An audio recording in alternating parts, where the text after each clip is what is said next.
Hi everyone. So we've got Jo Houghton, and she's the owner of Seoul Academy.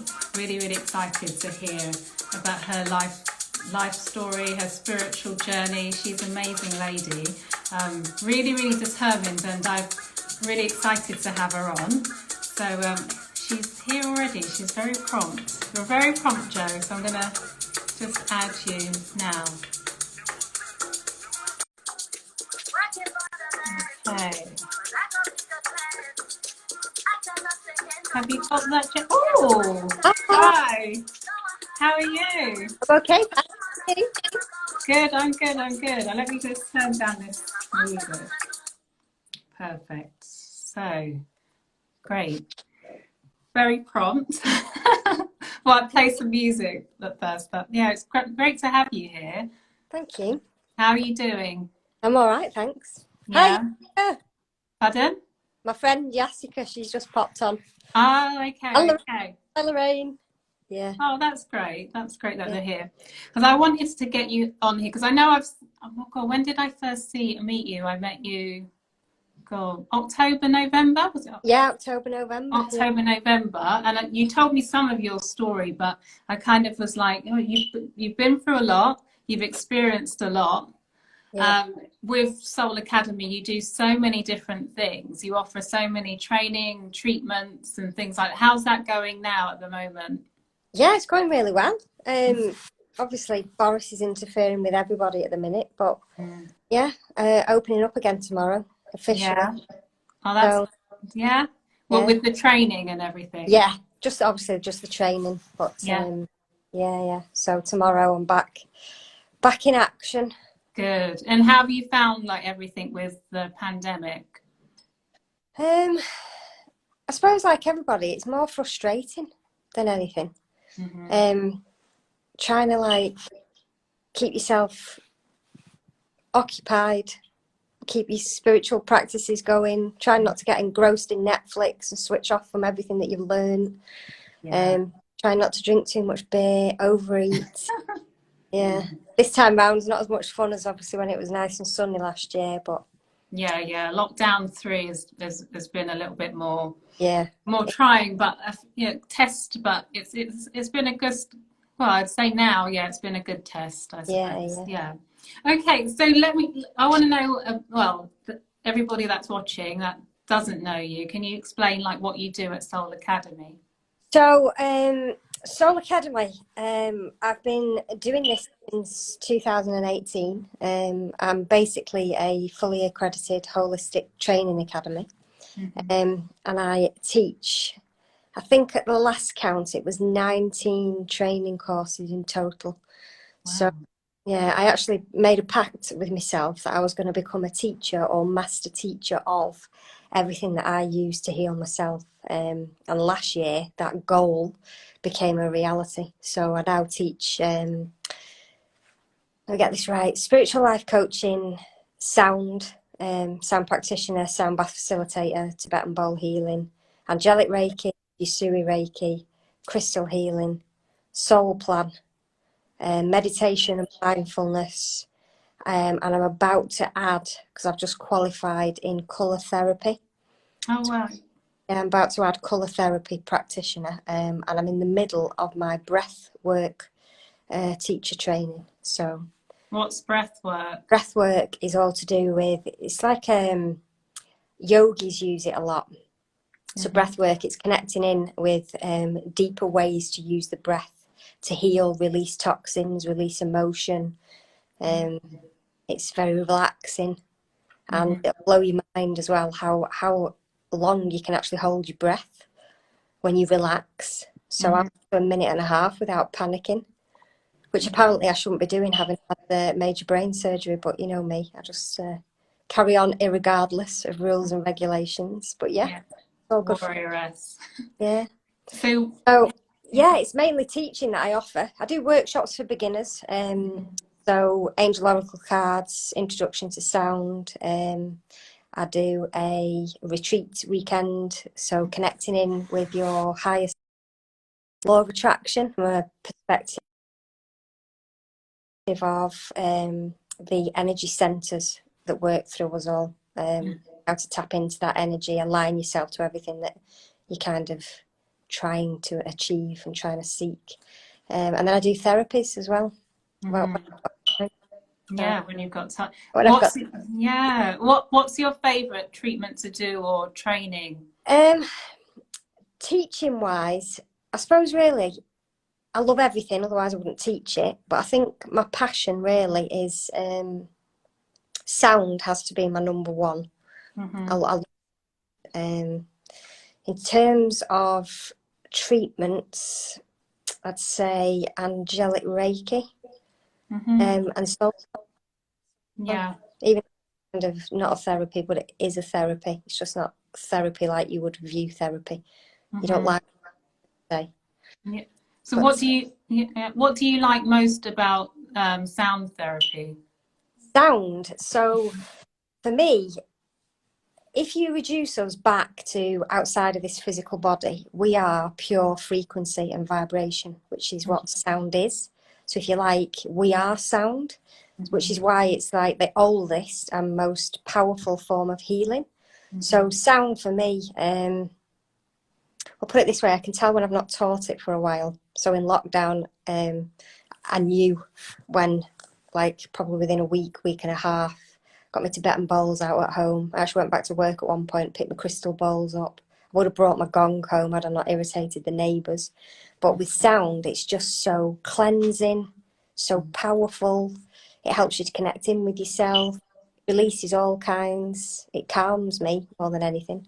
And is that your most popular therapy? Yeah, I'd say in terms of teaching, sound is very, very popular and on the increase. Meditation and mindfulness, spiritual life coaching, and coming up fast is Soul Plan. I started teaching Soul Plan, and that's really popular. But yeah, is that quite intense then, Soul Plan? Like teaching it or going like that whole process of Soul Plan? Teaching it is, I don't know, I find teaching really easy because I love teaching. It is intense. I have a maximum of 6, so, but you tend to find that when somebody's drawn to learn something, they're kind of already aligned with it. They've done it before. It's part of their calling, so they tend to kind of pick it up.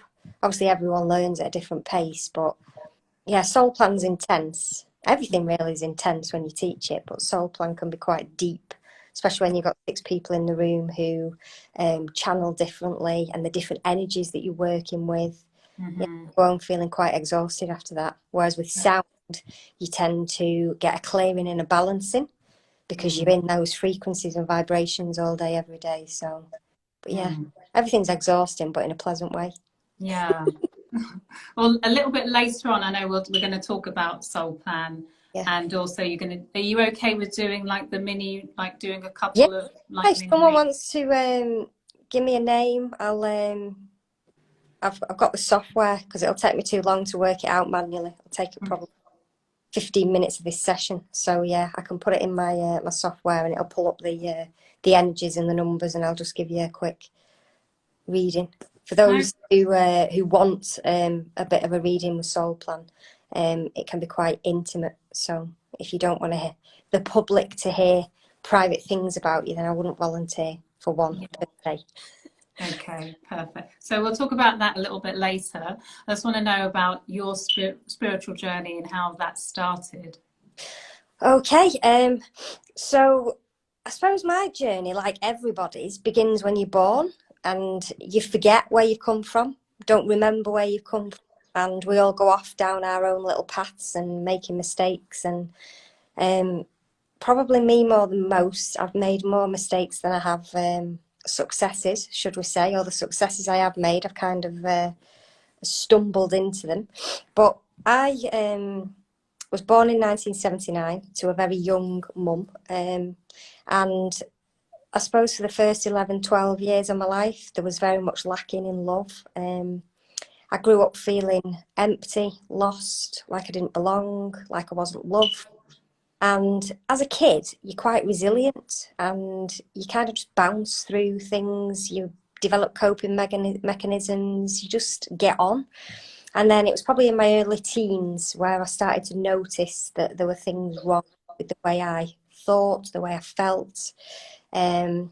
People around me just seemed to be more balanced, knew where they were going, what they were doing. The family units functioned much differently to what I was used to. And I suppose around 15, 16, depression kicked in, but I didn't understand at the time that it was depression.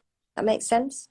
I just knew that I was really ill and getting worse.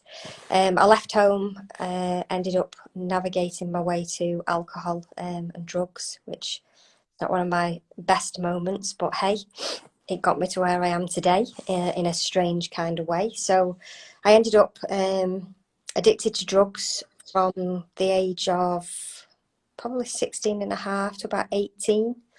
Also alcohol. I tried to kill myself twice, and then I ended up they tried to admit me to the hospital, and which I refused, and they basically said as long as I agreed to go and see somebody and kind of register with somebody every day, they would give me cognitive behavioural therapy. They plied me with loads of drugs.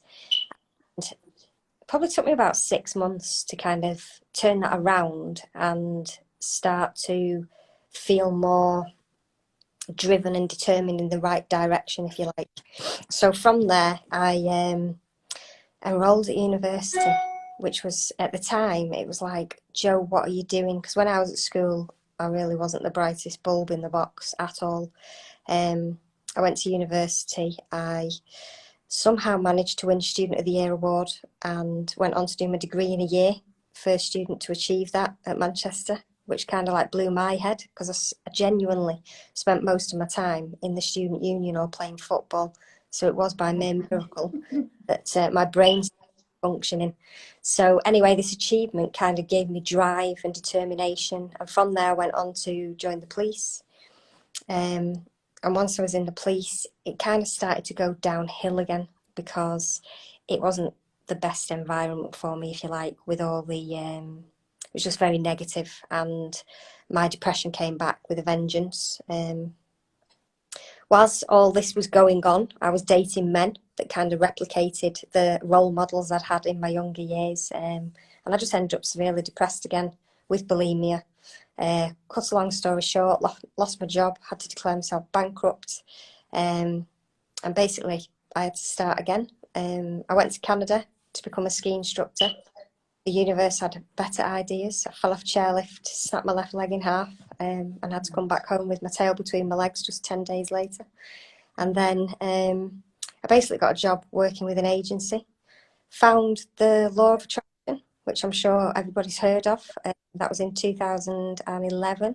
Kind of put it into practice. And in the space of 6 months, I had 3 promotions, tripled my salary, and got a company car. Ended up running around the country as a senior oil manager. I then married somebody who didn't get along with. It was kind of like the end of this journey of drama and turmoil and trouble. And in 2017, I kind of woke up one day and I just thought, Jo, you have to do something to change this pattern, this cycle that you're constantly in, being miserable, bouncing around, not feeling happy, not feeling content. And I stumbled across Blue Marsden at the Holistic Healing College in London, and basically embarked on a spiritual life coaching course over in London. And the only way really to describe that is it was like a cosmic washing machine. I kind of entered into this journey, went deep inside myself, found my shadows, learnt to love those shadows, dealt with a lot of trauma, a lot of pain, and also found my purpose in the process. So I set up my spare room, and I was working by day in the oil industry as a senior manager, and then evenings and weekends I was doing spiritual life coaching, Reiki, and the occasional soul plan. And then in 2018, when I'd finally kind of got my life to a point where I knew where I was going and I'd left a lot of the crap behind me, on June the 16th, it was 2018, when I was in Croatia, I suffered a brain, died, and they got me back on the second shock of the defib, blue lighted me 3 hours across country to a special neuro surgeon surgery. They airlifted a surgeon in, and he went in through the main artery in my groin, fed 3 titanium coils up the back of my heart and plugged the bleed in my head. To cut a long story short, I think they say only of what I suffered from, only 1 in 4 make it to hospital, and of those 1 in 4, 70% die, and the remaining 30% tend to have some kind of long-term rehabilitation. So learning to walk, read, speak, whatever it may be. And miraculously, I walked out of hospital just 10 days later with a clean bill of health. I wanted to fly, so I went back to resort and had another 2 weeks holiday, which was great fun. Yeah. So you still went through that, and then you had a 2-week holiday, active holiday? Yeah, so basically the surgeon said to me, I couldn't go in the sauna. I had to watch my my head in the sun, and he said to me, "You can swim, but that's it." And I was on like an activities holiday, so I was swimming a mile a day every morning in the Olympic-sized swimming pool. God. Yeah, I was fine. I was a bit disorientated. What was affected when I died was my gag reflex. So I lost an awful lot of weight in that 10 days because I couldn't keep anything down. If I even put like a spoon in my mouth to eat something, I would be gagging. And wherever I went, I had to look in that direction. So if, like, my mum was with me at the time, if I looked to the right to talk to my mum, but I was trying to walk in that direction, it was as if I was drunk. I was all over the show. But that stabilised after about a fortnight. Yeah, and then when I came back to the UK, the universe took it upon itself to remove my career in the oil industry. So I was stripped back to absolutely nothing, just a shell of a person, if you like. I kind of slipped back into a bit of a depression because I'm not really sure why this happened, to be fair. It's probably circumstances that I went through at the time, but also a bit of, some people call it, is it survival guilt? So what happened when I came home, I don't know if you've ever experienced this, but if you suddenly decide that you want to buy a new car, everywhere you look, you see that car.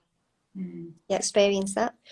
So when I came back and I'd had this brain hemorrhage, everywhere I went, somebody knew somebody who died or hadn't been as lucky as me, or was still suffering, or was lifetime, like a lifelong disability remained from what they'd experienced. And it kind of brought home the reality to me of what had happened to me. And it was all just a bit too much for my head, I think. And my head kind of fell off for a while, and I turned into a bit of a victim again. And then I kind of woke up one morning and I just thought, Jo, you've been given a second chance. Everything that you've learned on your journey now, you kind of need to put it into practice. So I declared to the universe that basically what I'm doing now is what I wanted to do. And I just put one foot in front of the other, and I followed the path that kind of unfolded in front of me. And I wake up now and I'm just like, wow, I'm this far already. Yeah. That's kind of my story, really, my path. Everything happened, I now realise happened for a reason, because without all that experience, and even though a lot of it was quite negative and quite painful at times, I wouldn't be in a position now to help others because I wouldn't understand it. Yeah. But I can relate now, and there's not really that much I haven't experienced in this lifetime alone. So, yeah. So yeah, you can have real empathy then for Yeah. other people. Yeah. And how was it, you know, you were saying about when you were in Croatia and you did die, how was that experience for you? Sorry, how what? How was the experience of you like dying? Oh, well, at first it was just the pain at first was it was a pain like I can't even put it into words, this pain. When I think about it even now, I can feel the same sickness coming up my chest. I was down on the floor doing a burpee. For those of you that don't want to know what a burpee is, it looks like a press up, but you jump up into the air from the press up. And this side of my head here, it felt like someone had struck me with a pickaxe. And it was like an instant, like severe burning pain all up my neck. And I was speaking. And I remember holding my head in my hands like this. And I was kind of trying to say, help me. And all the while I'm trying to speak, I was retching with this horrendous pain. And I could still see it as clear as day. My water bottle was on the floor and the sun was catching the flicker of the water bottle. And I looked up to Alana, the instructor, and she was walking towards me. And she was speaking to me, but it was very much in slow motion. And she was saying, Jo, you're dehydrated, you need water. And I remember looking at her, and I had my head like this. And I just went, Alana, I'm dying. I knew. I could feel the separation as it was happening, and there was all like static in my ears. And I kind of fell to the floor. And then all of a sudden I was looking at my physical self on the floor, but I was no longer in my physical body. It was just surreal. I was instantly surrounded by my grandparents. So my granddad, my great granddad, and my great gran came. My great gran was over the top of me with a hand like this, and she the light that everyone talks about. She was kind of over this light. I didn't see it as a tunnel. I saw almost like have you ever looked through a kaleidoscope? Like that kind of colours morphing everywhere. And my great gran was over the top of me, and I just remember seeing her hand, and she was saying, "No, child, it's not your time." And then my granddad came in, and he just said to me, he said, "Listen, Jo, this has to happen here, and it has to happen now, but you're going to be perfectly okay." And I was very much aware of everything that was going on with my physical body. I could not so much hear the panic, I could feel. All of a sudden I could feel everything. There was so much emotion on that fitness deck, and the language all of a sudden just became this feeling of being able to feel everything and tap into everything that was going on. It was probably like the most profound experience ever. I feel really lucky to have experienced that, and to now be able to sit here and tell people about that experience, because we do not die. We don't die. It's just surreal. But my next recollection, because I was taken off in an ambulance, and my kind of next recollection, I was on this journey with my granddad. There was various stuff going on, lots of imagery, lots of emotion, feelings, like downloads of information, which at the time I couldn't make head nor tail of hardly any of it. But as I have come out of the other side of all this, it's almost like information was placed within me, and triggers have kind of unlocked that information, and it's been brought into my consciousness as I've carried on living from that. Does that make sense? Yeah. When I remember the next point of contact with the physical body,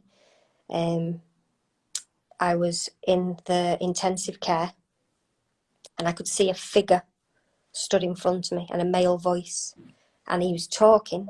Again, it was like warped in and out, and there was lots of imagery and colour, and it was kind of morphing to and fro until it came into solid form, and it was the surgeon stood in front of me, and he was telling me all about what he'd done, with my brain surgery, but I was really struggling to be back in this vessel. And at soul level, I was kind of hovering in and out. I was very flexible. I was very free to move around. Does that make? And then I remember seeing there was a silhouette of another head, and it was my stepdad, and his head was silhouetted by the clock on the wall. And the clock read, it was something past 4. And I remember thinking to myself, my God, that must have been a really bad headache, because it was 11:05 when I died. And it was actually now the next day. But I thought I'd just been gone for like 4 hours with a bad headache kind of thing. But it was actually 28 hours later, whatever the maths is on that. And then I had this really incredible ability of when people were speaking to me. Have you ever spoken to somebody and they're just staring at you and you just know they're not listening? That was like, must have been my face for the entire duration of my hospital stay, because when someone was talking to me, I was tuning into what they were feeling. And like loved ones would come to see other people in the intensive care unit, and I could like almost project my consciousness to where that person went, and I could tune into that emotion in that room, the pain. I was very aware that the person they were visiting was perfectly okay, because that person,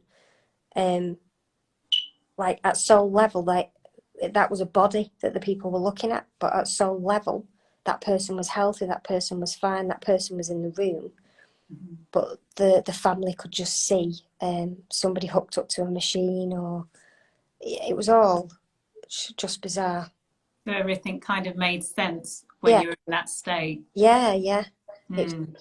And then I suppose when you come back from that, it's trying to integrate that experience. And when you've got family around you who are kind of don't believe in any of that, they kind of look at you as if you're crackers. And then the problem I had when I came fully back into the body, I would be walking down the beach and I felt like, do you remember the Mint advert with Mr. Soft in it?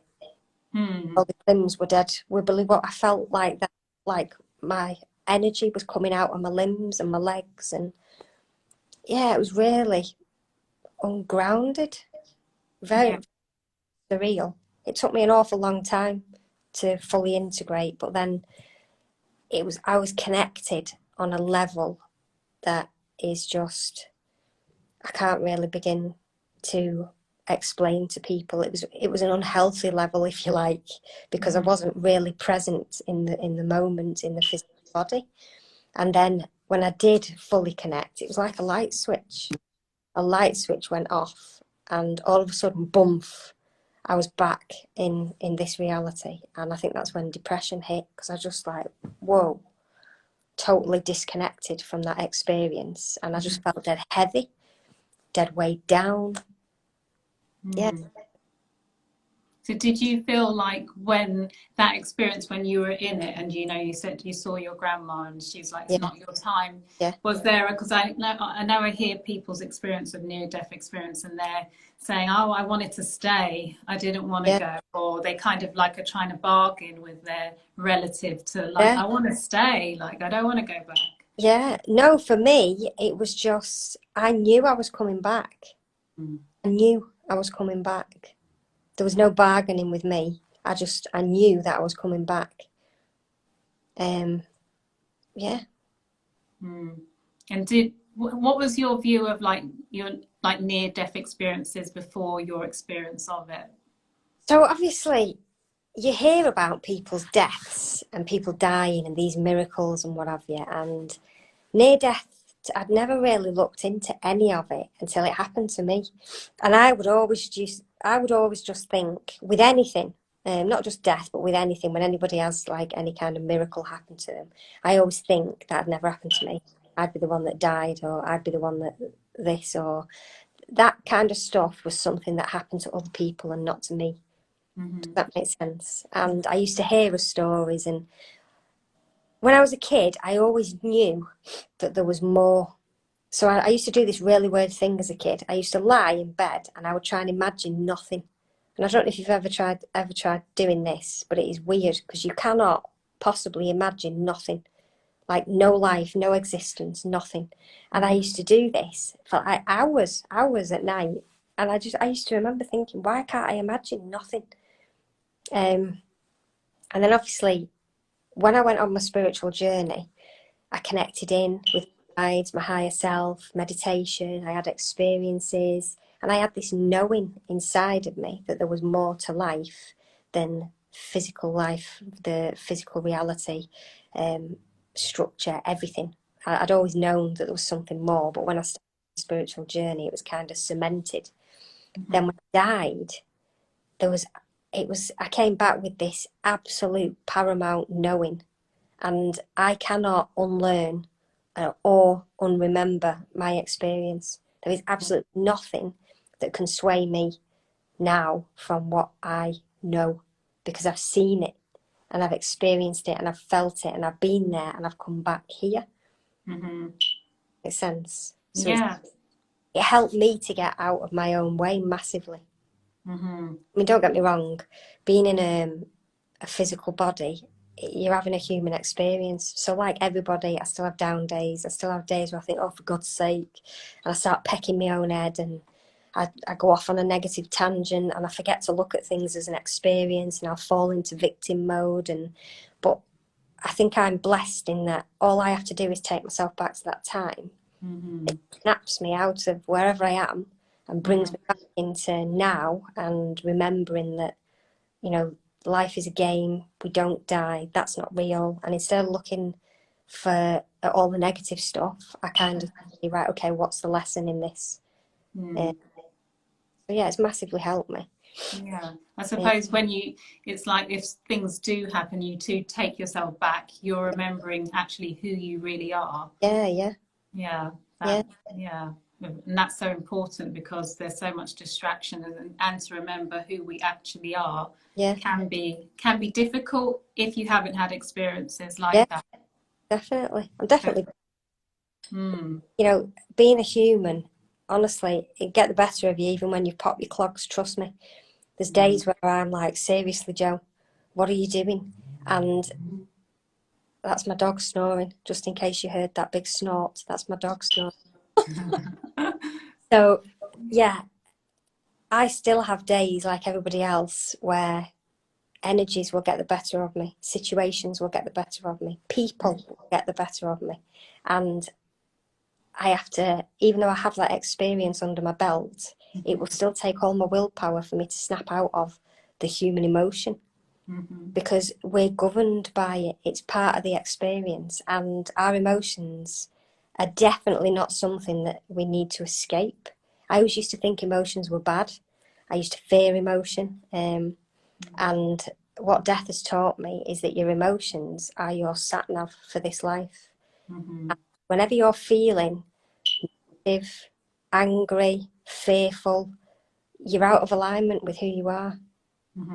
It's just an indication that you're out of alignment with who you are, and you've got everything within inside yourself to pull yourself back into alignment. Yeah. Things are amazing. They're painful for a reason, because they're telling you you're not going in the right direction. Sort yourself out and come back over here. Yeah. Oh, that's yeah. And when you said after, like, you were on the beach and you're feeling a bit like, like that, and when that settled, what was the first thing or first couple of things when you said you got the download? So what was the thing that you remembered, like, to do, like that? So the first thing was shown to me in my second lot of brain surgery. So I had a second lot of brain surgery. What year are we in now? 21. 2021. My God. 21, yeah. So not last year, the year before, 2019, I had to have a second lot of major brain surgery. And it was so surreal. So surreal. So I went exactly a year to the date. There's something about the 26th of June The 26th of June is the date I was released from hospital. The 26th of June is my grand's birthday. And on the 26th of June, I went back for a follow-up. Anyway, so something in the number 26 there for me. But I went back to Liverpool expecting to get the all clear. And basically they told me that this aneurysm here had what's called coil condensing. So the aneurysm was basically filling up with blood at the bottom, and the pressure of that blood could have flipped the coils out. The surgeon said I was very much at a high risk of stroke, because him going in and putting more coils in could have the same effect and cause a bleed on the brain. And he basically told me that if that happened, I'd be brown bread. So I was a bit like, oh my God, because I genuinely thought I was okay. They also found an aneurysm behind my right eye. And because I was only young, well, they say young, 39, when my aneurysm initially blew up, they said that I was at high risk of this aneurysm bursting. And if it did burst, even though if I survived, I would be rendered blind, because it was right next to the carotid artery. So he basically wanted to go in and put a stent behind this eye, but he didn't know what he was going to do with this side of my head. So I basically agreed to this surgery. I had 3.5 weeks to wait, I think it was. So I went away. My head was all over the place at that time. I kept trying to think about what I'd learned. My focus for that 3 weeks was this. I wasn't bothered about that behind my eye. This is the one that's going to end my life, this human life, should I say, more than the other. So I followed a very strict vegan diet. I meditated every day. I never ever spoke of what ifs. I was as positive as I could be. It was, I'm going to be okay. This aneurysm's going to be fine. So when the surgery came, they checked me in on the Monday in preparation for surgery on the Tuesday. I had to sit and wait all day on the Tuesday. They woke me up at 6:30 in the morning, made me to get these passion killer knickers, a gown, and these socks that come up over your knees. Oh, they were shocking. And I was supposed to be going down at like 7, half 7. And there was emergencies coming in throughout the day who obviously take precedence over me. So it got to, I think it was 2:45 in the afternoon. And the nurse came along and she basically said, if they're much longer, I don't think you're going to be going down for surgery. So I was like, oh my Lord. Anyway, at 3:15, she tipped up and she said, the surgeon's been on and him and the team are staying to do your surgery, but there's no bed porters. You're going to have to wait half an hour. So me being me, I walked myself to surgery with the nurses. One of the nurses behind me, because I had to go through the waiting area. She didn't want my bum hanging out, I don't think, bless her. So I walked myself down to surgery, knocked on the door, surgeon opened the door. They were all laughing. I jumped up on the bed, and I remember him explaining to me what he was going to do, and they were putting all pipes in. And I remember at the time, all I was saying was, listen, universe, I know this sounds selfish, but I'm not strong enough to come back and work my way through any injuries from a stroke. So if anything goes wrong, please just take me. Please just let me come home. And I shut my eyes. And then the next thing, I opened my eyes. And my face, all this here, this lip, was out here. And the first thing I said was, oh, have I had a stroke? And the surgeon was going, no, Jo, you've not had a stroke. And I was going, have I died? And he was going, no, Jo, you've not died. Basically what I'd done during the surgery, you know, they put a pipe in your mouth. I've been chewing my lip for 5 hours, so it was out here. So it was about, they took me down for surgery. I got down to the theatre on foot at about 3:25, and I came out of theatre at 9:15 at night. So the surgeon basically said, we'll pop you in bed. I'll come and speak to you tomorrow. Just go and get some rest. They left everything in me, wheeled me back to the ward, and all night I was fidgety, fracturety, couldn't sleep, couldn't move. The next thing, the sage came. The only way I can describe this, he's like a wizard. He appeared to me as like a wizard. And he got hold of me and he took me out of my body and he took me into the main area of the hospital, in the ward where I was on.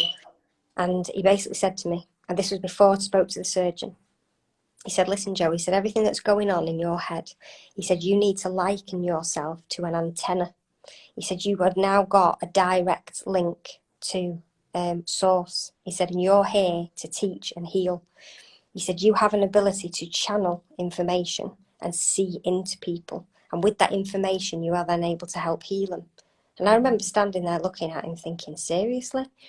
And he took me to the first lady across the way who'd had a stroke. And I was told about this lady's life, how all the trauma that she'd been through had caused this stroke. And basically what she needed to release and let go of in order to heal herself. And then he the next bed, and I had to do the same and the same and the same. And I was going around the ward with this sage. And then the next thing, the coffee cart, the woman was coming round with a coffee in the morning. I kind of jumped up out of this dream, and I was thinking, is that real? Or have I just made all that up? Jumped onto social media, like you always do, check it like the morning newspaper. And the oracle card was the first thing that popped up on the screen, and it was the sage. So that was like an information of what had happened. And then following that, when I was working, whenever I was around people, it was quite frustrating at first. I would be stood in a queue at Asda, and I would be getting like soul plan numbers through for the person stood next to me. I'd be getting information through about somebody stood in a queue, and it was all like, whoa, all this information coming in all around me. And then when I was doing treatments, particularly angelic Reiki, I'd get loads of loved ones coming in. And when I was teaching, I'd get the same. If there was people in the room that I was teaching and the loved ones had passed over, they'd all be in my ear. And I had to learn to manage that, to be able to shut down and switch it off, because it was like living and working in, you can imagine a busy high street, but nobody else can see that busy high street except you. So I had to manage all that energy, that information, and kind of stabilize my own gifts, if you like. But yeah. So when like during that phase when you was like saying about stabilizing, you'd already like done the Reiki then? Oh, I'd done, by the time I died, I was angelic Reiki trained, soul plan. I think I'd done soul transformation therapy, spiritual life coaching, and crystals. So I'd done a lot of training in those healing modalities. And then after I died, I then vowed to become a master teacher, stroke teacher of everything that I'd used to heal myself. So that became my next goal. And you've reached that goal as well. Yeah, I have. I reached it last year. Yeah. Oh, don't even know what year we're in now, do I? That's a good thing. You're in the present moment then. Yeah. Yeah, that's good. So not overthinking. So that's amazing, like amazing, like I wouldn't say story, but that is an amazing experience. What's this person say? This is so true. When Jo did Reiki for me, she knew he'd text me during treatment and my phone was in the car. I remember that. Yeah. Yeah. So yeah. really I get, like, I don't know. Everyone, I suppose a lot of people will look at me and think, oh, you know, well, that happened to you, which is why you've got these gifts now. And my message to anyone who's watching this now, or anyone who watches it when it's not live, is what exists in me exists in all of you. We're all talented, we're all gifted, we're all clairvoyant, clairsentient, clairescent. We're all able to channel. We're all able to tap into our higher selves, to our heart space, speak to loved ones passed over. It's within us all. Not just something bestowed on a certain person because of their experiences or because of who they are, or we're all exactly the same. I just kind of had a massive kick up the bum to do it with that experience that I had. But you don't have to die to be able to do that, I suppose is what I'm saying. Yeah. You just have to practice. And what would you say to somebody that hasn't had the experience like you with the near death experience and things, but they want to like tap into the clairvoyance and those things? Yeah. So it's like anything. I'm sure anybody who's listening to this has been fortunate enough to try to learn to drive a car. And most people out there would say that they can drive a car, although I would disagree with that comment. I'm only joking. So it's very similar to driving a car. when you first get in, you don't put the key in, pop it in first gear, and off you go smooth.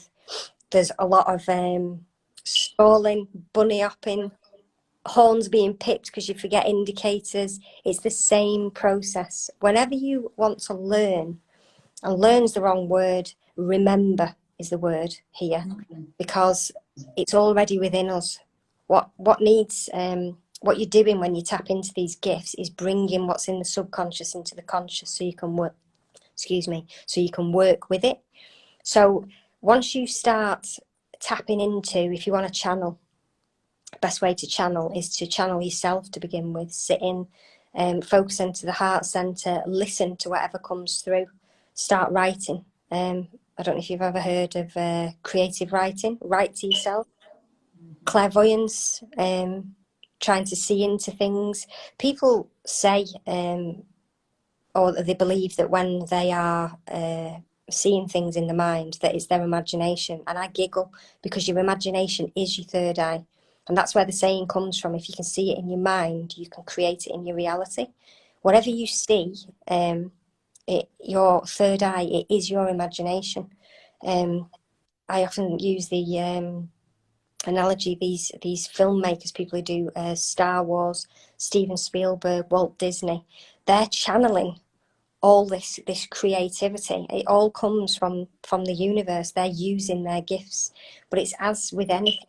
You want to become good at something, you have to make it a habit. You have to make it a daily practice, and you just have to trust and keep going.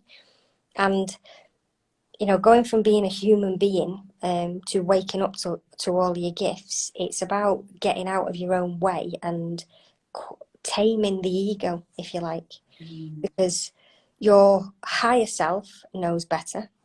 One thing I can categorically say is your true reality, which is what you can't see, hear, taste, touch, smell with your physical senses, is more real than your physical reality ever will be. When you learn to tap into your own energy and become aware of energy, you will feel different. You'll pick up on more intuitively. You can meet somebody and you will weigh them up before they even open their mouth. And that is the power of energy. And it's like when you meet your tribe, you don't fall in love with the way a person looks or their characteristics per se. You're at soul level, you resonate. It's all to do with frequency and energy. And it's just about learning, wrong word, remembering who you are, and then practicing. And there will be days where you get it wrong, but that's just part and parcel. That's the fun. It's fun to practice, and it's fun to get things wrong, and it's great to get things right. But it's just practice. Yeah. Practice. What would you say to somebody that they came to you and they're like, Jo, I'm a bit lost. What treatment or what service do you have that would be the first port of call? So one thing I never do, and I think anybody who meets me categorically say this, I never advise or recommend. So I always say to people, go to what you're drawn to. What I do find as a teacher, healer, and you're probably the same, and everybody who's out there is listening to this, there seems to be this natural gravitation towards Reiki. It seems to be the first thing that people want to do when they wake up. I don't know if that's been your finding. That's true. Yeah. Yeah, that is. Something like, oh, Reiki, I'll go and do Reiki.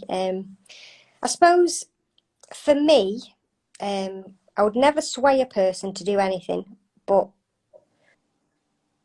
sound healing would be my go-to for a lot of things, purely and simply because I use sound in everything. I use it to cleanse, I use it to heal, I run sound baths, I teach it. I love sound, and the power of sound in terms of shifting frequencies, vibrations, trapped emotions, is, for me, it's second to none. If a person is feeling lost or stuck, unsure of which way to turn, their life purpose, path, should we do this, what the challenges are, all day long, soul plan. Because soul plan for me, it blew my head, and it still today blows my head. Delivering a soul plan for someone, just, it blows my head every time. It's an absolute pleasure to deliver a soul plan because it's just so profound and so accurate. And I suppose what a lot of people say to me when they have a soul plan is they feel like they've been seen for the first time. And it's Wow. moving, really deep, like realization of who they are. They're not going mad, and it's part of their life experience. It can be really, really empowering. So I always say to people to check out Soul Plan. And then healing wise, like I say, sound for me. Yeah. Sound. Only because I like bashing my gong. Yeah. No, it is beautiful though. Like it is a beautiful though. It's like Yeah. when you feel that all through your body, it is cleansing. So yeah, I know the feeling. What Yeah. about with Soul Plan? Because that's what I was like. I've seen because there's so many things that you offer. I know. So many things, but I was like, well, what is Soul Plan? So what is it exactly? How does it work? So Soul Plan, it was originally channeled by a guy called Frank Alper. He passed in 2007, and it works on, or similar to Hebrew numerology, and it works on the concept that words, phrases, letters have a numerical equivalent, and those numerical equivalents then break down into energetic equivalents. And Blue Marsden, who channeled the polarity and duality aspect, and founded the name Soul Plan, its more traditional name.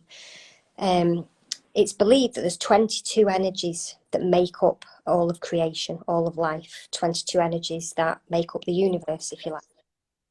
So at soul level, we each come into being, and we decide what it is that we want to experience in that life. And in a way, it's called like a blueprint hologram, but it's our map, if you like, of what it is, the ingredients. So for example, imagine you're baking a cake. Your soul plan contains the energies that will make that cake manifest in that particular incarnation. So the way that you choose your energies is through your name. So even though a lot of us believe that our name is chosen by our parents, we're actually implanting that seed at the time. Your name breaks down into numbers, and those numbers break down further still into energies. So each soul comes into being into what's known as the star of creation. And the star of creation has a downward aspect, which is the worldly aspect of self, and the upward triangle, which is the spiritual aspect of self. And what Soul Plan identifies to anybody who chooses to have a reading is worldly challenges. So your challenges are the experiences that you've asked for in this lifetime. And some of us will have had some horrific experiences. And one of the hard pills to swallow is the fact that you've asked for that, for your own growth and for the growth of collective consciousness, if you like, for the higher good of everybody. So I'll identify your challenges in your worldly aspect, your talents in your worldly aspect, and your talents is like your toolbox, what is within you to help you overcome those challenges, and then your goal, so what it is you are here to achieve as a human being. Then from around the age of 30 to 35, we transition into our spiritual aspect of self. And again, we have spiritual challenges, so what we've asked for at soul level in terms of experience and challenge. Our toolbox, so what our spiritual gifts are, and how we can overcome those challenges. And then our goal, so what it is we're here to achieve at soul level. And then if you imagine this star of creation, almost like a lotus flower, once we start to experience and embody each of those energies, it starts to fold in on itself. And when these energies start to come in on itself, you realise your soul destiny, which is your core essence and your purpose, your ultimate purpose and goal in this lifetime. And how, with the Soul Plan, how is it different from astrology? And So yeah, astrology works with the planets. I don't know much about astrology other than star signs, planets, etc. Soul Plan is very much specific to you, your life path, your energies. And from my experience from having numerology reports, Soul Plan and astral reports, and from others who have had those reports and then come for Soul Plan, the consensus is that Soul Plan is so specific to that person. Whereas astrology, unless you go really deep into astrology, can be quite generic. Soul plan is profoundly accurate and very, very specific to that person. Okay. That And makes how long does it take to have a soul plan?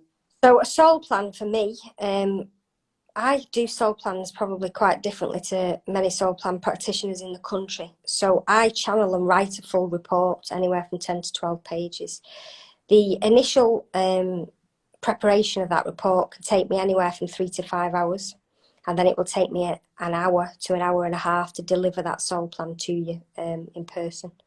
So it's quite a big process. A lot of soul plan practitioners work with soul plan and they will channel and they speak to a person. But I like to give a report. Because sometimes you can forget what's said, or plus I'm a bit of a pedantic perfectionist when it comes to stuff like that. So I get on my own nerves with it, but yeah. So I've just realised we've got like, I can't believe it's like been nearly an hour. Yeah. That went really far. But I know they said about a couple of people having a mini soul plan reading now. Is there anybody like on here that would like a soul plan mini reading at all? Just like put it in the comments and Jo can do that. So how long does that kind of take, that process, did you say? If whoever wants just like a really brief overview of what's contained in your soul plan, I just need your full given name at birth. And I can literally just pop it up, have a look at your energies now, and I'll just reel off what comes out. So anybody that wants a soul plan reading, just put it in the comments. Jo, can you do my daughter? Margot, in a sec. Yes. Margot. Iris.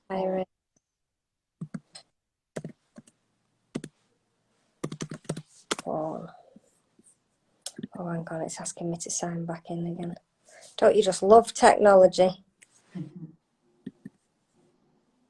Okay. Margot. What a lovely name, Margot. Iris. Baughan. Oh, okay. Okay. How old is Margot? Just out of curiosity.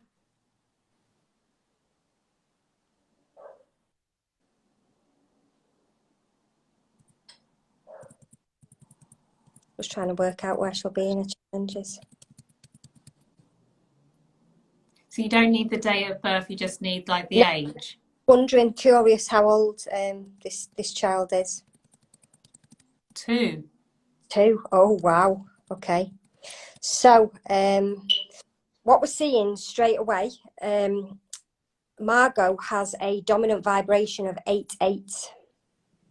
And the 8-8 is concerned with the basically elemental existence. It's all to do with emotions, society, the bridge between the gap in society. It's to do with emotional intelligence.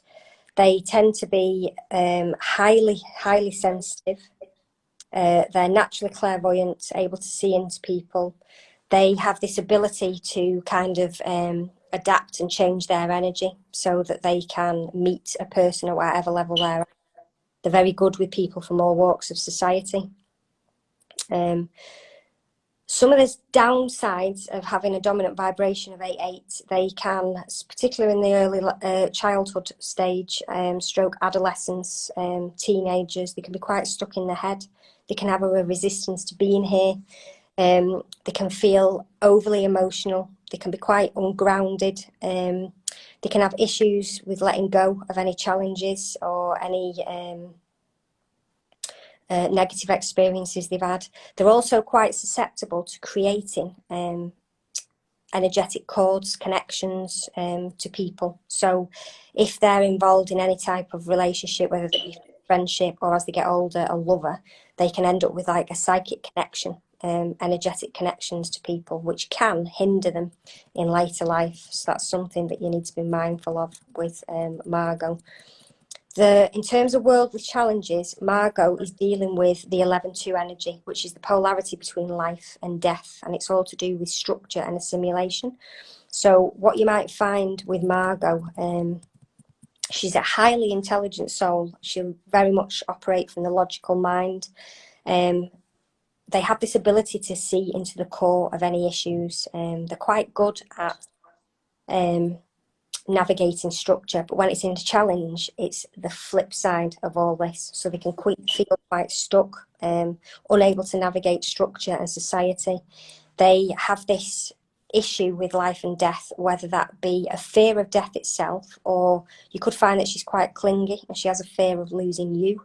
It could be a fear of losing friendships as she grows up. They have trouble dealing with loss. They can as well be quite fearful, lacking in confidence, fear of failure. They can have issues with avoiding goals, so they might seem like they're not driven, when in actual fact they actually are underneath all this.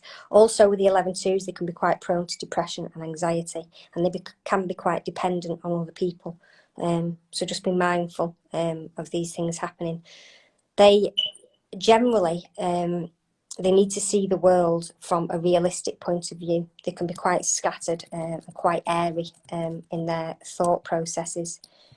Now, in terms of spiritual talents, this is likely to be activated quite young with Margot, because what we're seeing here is a 19-1, and it's concerned with bringing spiritual energies into material form. So it's all about being of service, helping to heal other people. They are very, very intuitive souls. Margot's got this ability to be able to see into other people. She'll have this knowing from a very early age. So it's important that you encourage this knowing, nurture her. And also as well, they have the quality of the 19-1 is laughter. So what you might find is, and this is something to be mindful of as she grows up, and I've got the 19-1, so I can relate to this, we tend to hide a lot of what's going on inside ourselves with humour. So just be mindful of that. Cracking jokes all the time, it's a good thing, but just be mindful of what it could be masking. But ultimately, Margot's got a dominant vibration of 8-8, which is all concerned with emotions, society, ability to adapt and fit in with everybody. It has its pros and cons. She's got quite a fixed set of energies, but ultimately Margot is here for a spiritual experience. She's also very, very creative. It'd be really good if you encourage that creative flow within her at a young age. But with this creativity that's in a chart, it appears in a challenge. So what you might find is that as she gets older, she shuts down, she becomes quite blocked, she could be quite rigid in her ways of doing things. So it's an importance that as a teenager she has an outlet for this creativity, or she can go within herself. But yeah, all in all, definitely here for a spiritual purpose. Be mindful of the 11-2 energy, which is this loss and this fear of loss and death. And just nurture the creativity and the 8-8, this ability to blend into society. Just be careful with her, because she's very, very sensitive, highly, highly sensitive child. Just try and nurture her as best you can. Wow. Yeah. Powerful. All of that. Wow. I hope that helps you or makes any sense. You might be seeing some of these signs already. She's only a baby, so maybe not. You might be picking up on the clinginess, the need to be around you. But yeah. It's interesting that you can do it for a baby, actually. So, yeah. Thank you. Hey, 8-8 like a Mama. nice one. Oh. Yeah. Is there anyone else? Is it possible I could have one? Go on then. Little quick one. Go What on do you need a middle name? I need your full given name at birth, so whatever is written on your soul plan. Have you heard me? On your birth certificate. Charmaine.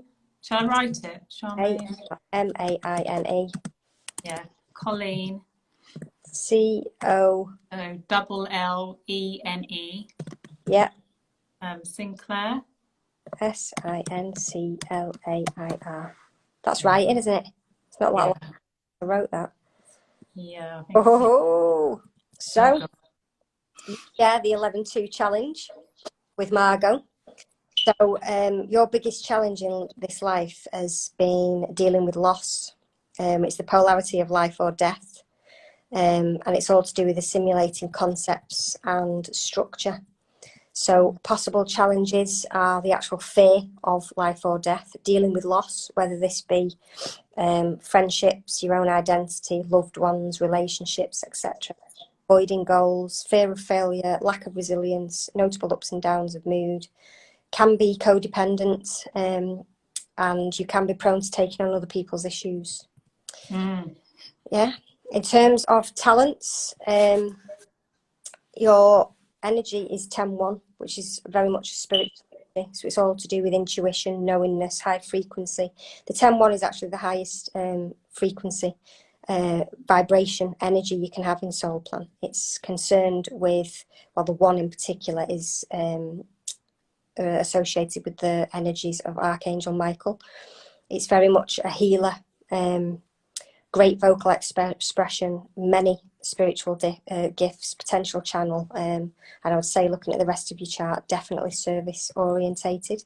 Your worldly goal is the 7-7 energy, which is basically concerned with networking, bringing people together for a united purpose. So it's all to do with being, it's a magnetic energy and a catalyst. So what you might find is strangers will come up to you in the street and just pour the heart out to you. Your energy is catalytic, not just for your own chart, but catalytic for changing others. It's also magnetic, which means that you will always attract whatever you need when you set your mind to achieving something. But ultimately, the 7-7 goal is about bringing people, groups of people together for a united purpose. So whether that be groups, workshops, things like that. In terms of spiritual challenges, we see the 5-5 energy. The 5-5 energy basically represents like a fetus that is coming into physical form in order to grow and develop in this lifetime. When we find the 5-5 energy in challenges, it's all to do with feeling different, highly sensitive, feeling quite ethereal, ungrounded, way out there, feeling different, unable to fit into society, unable to fit into like routine, structure, those kinds of things. It's not uncommon for people who have a 5-5 to have been through some form of abuse, either with a loved one, so in the home, or with a partner. And part of this is because those with 5-5 energy tend to be quite submissive, blocked in the throat chakra, don't speak the truth, tend not to stand up for themselves, can be risk averse. And the quality of this energy is actually speech, but it's when it's in a challenge, it's being able to speak yourself, to speak your truth. In terms of your spiritual talents, like Margot, you've got the 8-8, which is all to do with emotions, society, bridging the two. Again, highly sensitive, nurturing, grounded, natural gift of clairvoyance, and it's all to do with nurturing people, teaching quality. Your goals, we see the 9-9. The 9-9 energy is considered the steely serpent. It's a very strong energy which can be demanding on the physical body, and it can't be controlled by personality alone. The 9-9 energy is all to do with power and empowerment, standing in your power. The goal here is potentially teaching, counselling, empowering others, anything whereby you are being of service to other people. Yeah. Very interesting. That resonate? Yeah. I mean, I love my counselling and the Yeah. spiritual life coaching. So, yeah, I do feel like I'm in my purpose for sure. Yeah. So, very good. Yeah. So then, because you've said that in like about 3 minutes, but then if they were to have it would be like really detailed report. Oh, a full-blown reading. You'd have a 10-page report. It would take me anywhere from an hour to an hour and a half to deliver it. Because what I've just said there really is a generic overview. So when I connect into a person's soul plan, I get shown your life story. So I can tell you how this energy has affected you, where you're currently stuck with your challenge, what talents you've activated, if you've not activated them, how you can activate them. Yeah, a full soul plan is Yeah. way deep. Yeah, and they don't have, someone doesn't have to like come to your training centre to No, I get can that done. do soul plans via Zoom. A lot of people choose to come in person, but I can do them via Zoom. Well, Yeah. that's good. So, Sorry. okay. So tell us where we can, or if somebody wants the soul plan, or somebody wants to know about your courses, where they have to go. So, for anybody who wants to know any more about me, if you visit www.johoughton, that's HOUGHTON soulacademy.co.uk. You'll find everything on my website. And for those of you who are interested in my story and want to know any more about me, you will find my latest book, which has been published and is available on Amazon. And it's called Never Judge a Book by Its Cover, by Jo Houghton. So, yeah. And then it's just one question I wanted to ask you. It's Okay. just like a kind of deep question I kind of ask everybody. Yeah. But what do you think? What should be humanity's goal and why? Humanity's goal should be, for me, to connect in with the heart centre, with the heart space, and to learn to operate from a place of loving each other. So one thing that death taught me is how we are all connected, and it's really hard to explain it. I have these, I might have explained this to you in a training session actually, Charmaine. Did I use my coasters to show you how we're all connected to consciousness? I don't remember that. So when we operate from a place of fear, that is when we treat each other as separate. We treat each other as good and bad. We're obsessed with polarity and duality. And as human beings, we're in one extreme or the other. And I think the goal for humanity should be to come back to heart centre. Because when you come back to heart centre, that is when you'll find balance. That is when you'll find peace. That is when you'll create peace and harmony on earth. And a prime example to see, it exists in all of us, even when so many people deny it. If you think of a world disaster, or when something happens that's really, really bad, you look at how strangers pull together. We have no issue whatsoever in pulling together and helping each other. It's there. It's right underneath the surface. What prevents us is the media, politics, the government structure, negative Nellies, all that stuff. It makes us take sides, it makes us turn on each other. But when you actually look at a disaster of any kind, we stop what we're doing, we forget our differences, and we come together. And we don't need a disaster to become that kind of human being, because it's already here within us. So for me, I think the whole world needs educating on the heart centre. Do you think that's ever going to be possible? If I voted in to government, then yes. It'll be fun. That'd be It'll be fun. Yeah. Do I think it's possible? Definitely. Yeah. I think, yeah. There's a massive shift going on. There's people talking about the 5D and this whole new world, and I think what people fail to realise is it's not going to happen overnight. And I do think those of us here now will see a lot of change in this incarnation. But it's took us hundreds of thousands of years to get to here. So we're not going to turn it all back around in the space of 12 months. It's a life's work. Every time we come into being, we've got a life's work ahead of us. And I think if we all start waking up and remembering who we are and committing to improving ourselves, because you can't change what's going on in the outside world, but you can change yourself. And if everybody starts to change one little thing about themselves, you will notice a ripple effect, like a Mexican wave, and it will just expand across the globe. And then new souls who are coming in, incarnating, they're going to learn new ways of being. And eventually, every person, human soul, being from whatever planet, universe, galaxy comes to this planet, it will be a different life. But we have to work together to create that. And it's going to take human time. I but it's like that. doable. Yeah. No, I like that. Yeah. Oh, thank you so much. I can't believe that an hour has gone by. I know. I know that I was a what? Yeah. But, oh, thank you so much. And You you well? know, you are amazing Oh, thank you. because you know, I'm doing the counseling, but when I went to do the spiritual life coaching with you, and that was just the little icing on the cake. That's just something that I needed.